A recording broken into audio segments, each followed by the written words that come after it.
Welcome everyone in my channel. आज हम CTET के कुछ महत्वपूर्ण प्रश्नों को तैयार करेंगे जो बार बार परीक्षाओं में आते हैं। तो आइए शुरू करते हैं। तो पहला प्रश्न है, प्राथमिक स्तर पर एक शिक्षक में निम्न में से किसे सबसे महत्वपूर्ण विशेषता मानना चाहिए? धैर्य और दृढ़ता, शिक्षण पद्धति और विषयों के ज्ञान में दक्षता, अति मानक भाषा में पढ़ाने में दक्षता, पढ़ाने की उत्सुकता। इसमें ए सही है, धैर्य और दृढ़ता। अब दूसरा प्रश्न, एक शिक्षक अपने लोकतांत्रिक स्वभाव के कारण विद्यार्थियों को पूरी कक्षा में कहीं भी बैठने की अनुमति देता है। कुछ शिक्षार्थी एक साथ बैठते हैं और चर्चा करते हैं या सामूहिक पठन करते हैं, कुछ चुपचाप बैठकर अपने आप पढ़ते हैं। एक अभिभावक को यह पसंद नहीं आता। इस स्थिति से निपटने का निम्न में से कौन सा तरीका सबसे बेहतर हो सकता है? ए, अभिभावकों को प्रधानाचार्य से अनुरोध करना चाहिए कि वे उनके बच्चे का अनुभाग बदल दें। बी, अभिभावकों को शिक्षक पर विश्वास व्यक्त करना चाहिए और शिक्षक के साथ समस्या पर चर्चा करनी चाहिए। सी, अभिभावकों को उस विद्यालय से अपने बच्चों को निकाल लेना चाहिए। या डी, अभिभावकों को प्रधानाचार्य से शिक्षक की शिकायत करनी चाहिए। तो यहाँ दोस्तों दो का आंसर बी सही होगा। अभिभावकों को शिक्षक पर विश्वास व्यक्त करना चाहिए और शिक्षक के साथ समस्या पर चर्चा करनी चाहिए। तीसरा, वह अवस्था जब बच्चा तार्किक रूप से वस्तुओं व घटनाओं के विषय में चिंतन प्रारंभ करता है औपचारिक संक्रियात्मक अवस्था, पूर्व संक्रियात्मक अवस्था, मूर्त संक्रियात्मक अवस्था या डी, संवेदी प्रेरक अवस्था। तो यहाँ पे दोस्तों आंसर सी सही होगा, मूर्त संक्रियात्मक अवस्था। चौथा प्रश्न, मन का मानचित्रण संबंधित है। साहसिक कार्यों की क्रिया योजना से, मन का चित्र बनाने से, मन की क्रियाशीलता पर अनुसंधान से या बोध बढ़ाने की तकनीक से। तो यहाँ पर आंसर सी सही है, मन की क्रियाशीलता पर अनुसंधान से। पांचवा प्रश्न है, विशेष रूप से प्राथमिक स्तर पर विद्यार्थियों की सीखने संबंधित समस्याओं को संबोधित करने का सबसे बेहतर तरीका है। महंगी और चमकदार सहायक सामग्री का प्रयोग करना, सरल और रोचक पाठ्यपुस्तकों को प्रयोग करना, कहानी कथन पद्धति का प्रयोग करना या क्षमता के अनुरूप विभिन्न शिक्षण पद्धतियों का प्रयोग करना। तो इस प्रकार यहाँ पे पांचवे का डी सही है, क्षमता के अनुरूप विभिन्न शिक्षण पद्धतियों का प्रयोग करना। अब है छठा प्रश्न, निम्न में से कौन सा शिक्षार्थियों में सृजनात्मकता का पोषण करता है? प्रत्येक शिक्षार्थी की अंतर्जात प्रतिभाओं का पोषण करने के अवसर उपलब्ध कराना, विद्यालयी जीवन के प्रारंभ से उपलब्धि के लक्ष्यों पर बल देना, परीक्षा में अच्छे अंकों के लिए विद्यार्थियों की कोचिंग करना, अच्छा शिक्षा के व्यवहारिक मूल्यों के लिए विद्यार्थियों का शिक्षण। तो इसका उत्तर है ए, प्रत्येक शिक्षार्थी की अंतर्जात प्रतिभाओं का पोषण करने के अवसर उपलब्ध कराना। अब सातवां प्रश्न, पियाजे के अनुसार निम्नलिखित में से कौन सी अवस्था में बच्चा अमूर्त संकल्पनाओं के विषय में तार्किक चिंतन करना आरंभ करता है?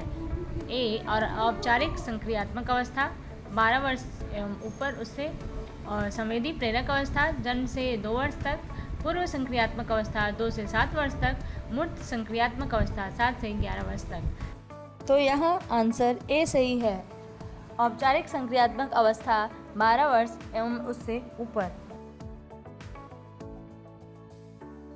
आठवां प्रश्न, सीखना समृद्ध हो सकता है यदि कक्षा में अधिक से अधिक शिक्षक सामग्री का प्रयोग किया जाए, शिक्षण विभिन्न प्रकार के व्याख्यान और स्पष्टीकरण का प्रयोग करें, कक्षा में आवधिक परीक्षाओं पर अपेक्षित ध्यान दिया जाए या वास्तविक दुनिया से उदाहरणों को कक्षा में लाया जाए जिसमें विद्यार्थी एक दूसरे से अंतर क्रिया करें और शिक्षक उस प्रक्रिया को सुगम बनाए।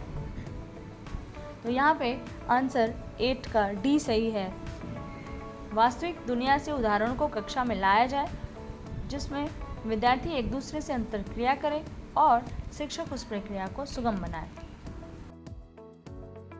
9वां प्रश्न है, निम्न में से कौन से कथन को सीखने की प्रक्रिया की विशेषता नहीं मानना चाहिए?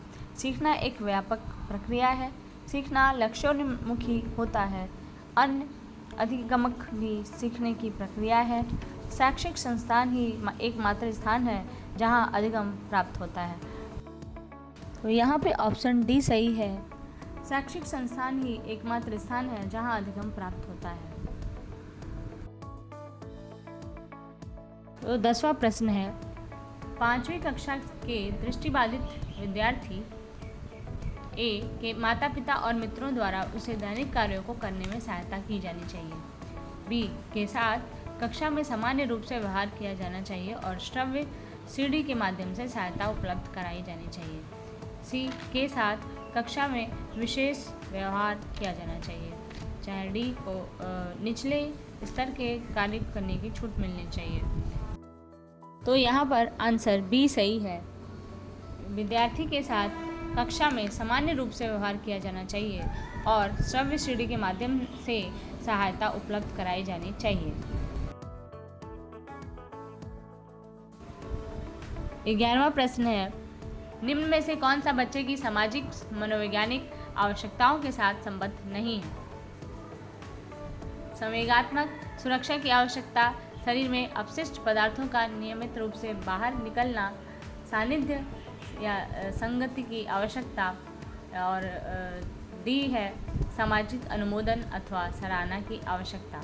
तो यहाँ पे 11 का आंसर बी सही है।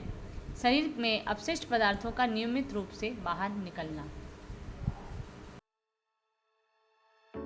12वां प्रश्न है, वह कौन सा स्थान है जहाँ बच्चे के संज्ञानात्मक विकास को सबसे बेहतर तरीके से परिभाषित किया जा सकता है? ए विद्यालय एवं कक्षा पर्यावरण, बी सभागार, सी घर, और डी खेल का मैदान। तो यहाँ 12 का ए सही है, विद्यालय एवं कक्षा पर्यावरण।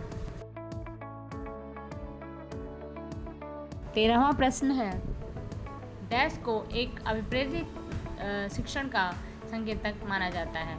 ए शिक्षक द्वारा दिया गया उपचारात्मक कार्य, बी विद्यार्थियों द्वारा प्रश्न पूछना, सी कक्षा में एकदम खामोशी, डी कक्षा में अधिकतम उपस्थिति। तो यहाँ पे 13 का बी सही है, विद्यार्थियों द्वारा प्रश्न पूछना।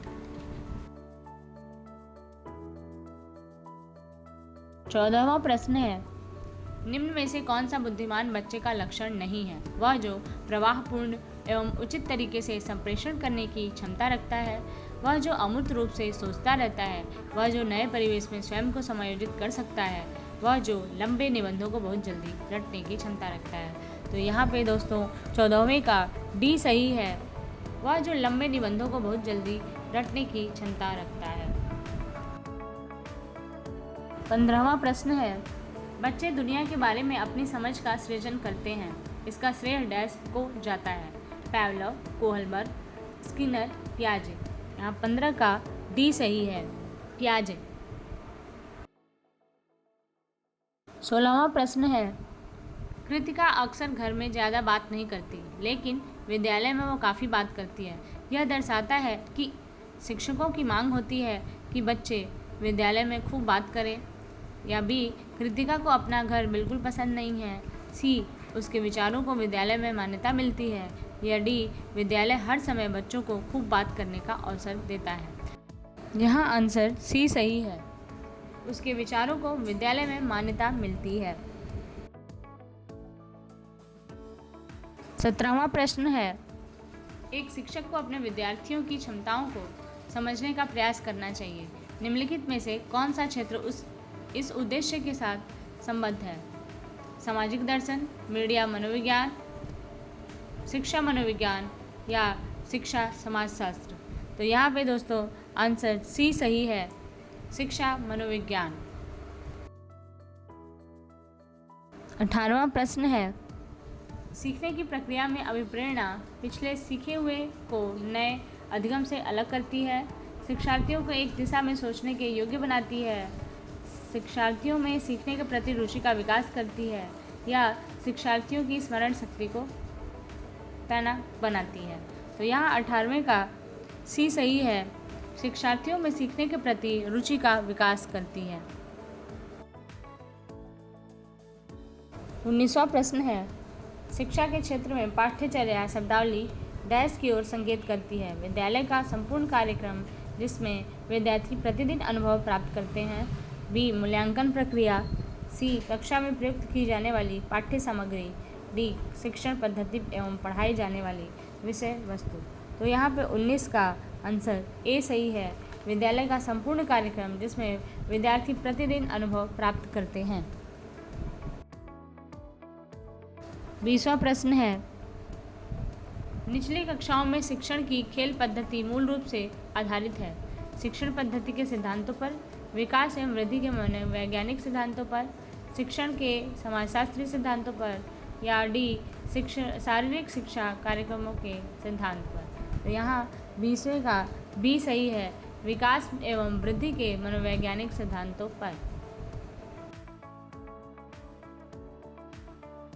21वां प्रश्न है, एक बच्चा अतीत की समान परिस्थिति में की गई अनुक्रियाओं के आधार पर नई स्थिति के प्रति अनुक्रिया करता है। यह किससे संबंधित है? सीखने का प्रभाव नियम, सीखने की प्रक्रिया का अभिवृद्धि नियम, सीखने का तत्परता नियम, सीखने का सादृश्यता नियम। तो यहाँ पे 21वें का डी सही है, सीखने का सादृश्यता नियम।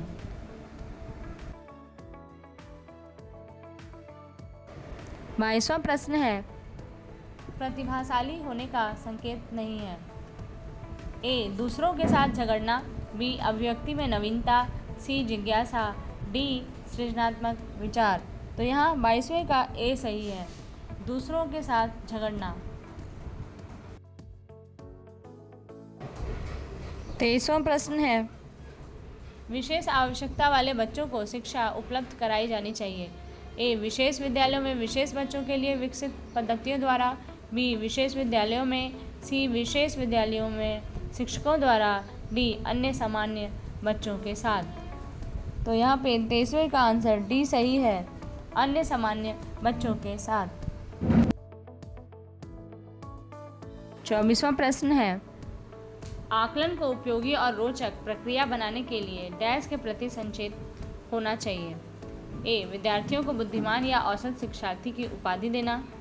बी, शैक्षिक और सह शैक्षिक क्षेत्रों में विद्यार्थी के सीखने के बारे में जानकारी प्राप्त करने के लिए विविध तरीकों को प्रयोग करना। सी, प्रतिपुष्टि फीडबैक देने के लिए तकनीकी भाषा का प्रयोग करना। या डी, अलग अलग विद्यार्थियों में तुलना करना। तो यहाँ 24वें का उत्तर सही होगा, बी, शैक्षिक और सह शैक्षिक क्षेत्रों में विद्यार्थियों के सीखने के लिए या सीखने के बारे में जानकारी प्राप्त करने के लिए विविध तरीकों को प्रयोग करना।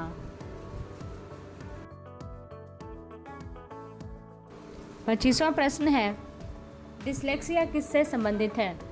ए, गणितीय विकास। बी, पठन विकार। सी, व्यवहार संबंधी विकास। या डी, मानसिक विकास। तो यहाँ पे 25वें का आंसर डी सही है, पठन विकार। 26वां प्रश्न है, बच्चों की सीखने की प्रक्रिया में माता पिता को डैश भूमिका निभानी चाहिए।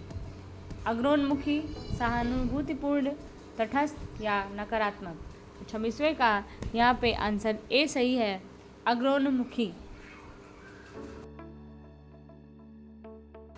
27वां प्रश्न है, विकास कभी ना समाप्त होने वाली प्रक्रिया है। यह विचार किससे संबंधित है? ए, निरंतरता का सिद्धांत। बी, एकीकरण का सिद्धांत। सी, अंतःक्रिया का सिद्धांत। डी, अंतःसंबंध का सिद्धांत। यहाँ 27वें का ए सही है, निरंतरता का सिद्धांत। 28वां प्रश्न है, सीखने के अंतर्दृष्टि सिद्धांत को किसने बढ़ावा दिया? A, Pavlov. बी, जीन पियाजे। C, Vygotsky. या डी, गेस्टाल्टवादी सिद्धांत। तो यहाँ पे 28वें का डी सही है, गेस्टाल्ट सिद्धांतवादी। 29वां प्रश्न है, निम्नलिखित में से किस अवस्था में बच्चे अपने समवयस्क समूह के सक्रिय सदस्य हो जाते हैं? ए, प्रौढ़ावस्था। बी, पूर्व बाल्यावस्था। सी, बाल्यावस्था। डी, किशोरावस्था। तो 29 का आंसर डी सही है, किशोरावस्था। प्रश्न 30वां है, बच्चों के बौद्धिक विकास की 4 विशिष्ट अवस्थाओं की पहचान की गई। ए. एरिक्सन द्वारा, बी. स्किनर द्वारा, सी. पियाजे द्वारा और डी. कोहलबर्ग द्वारा। तो यहाँ पे 30वें का सी आंसर है, पियाजे द्वारा। तो दोस्तों ऐसे ही वीडियोस के लिए आप लाइक और सब्सक्राइब करें। तो धन्यवाद।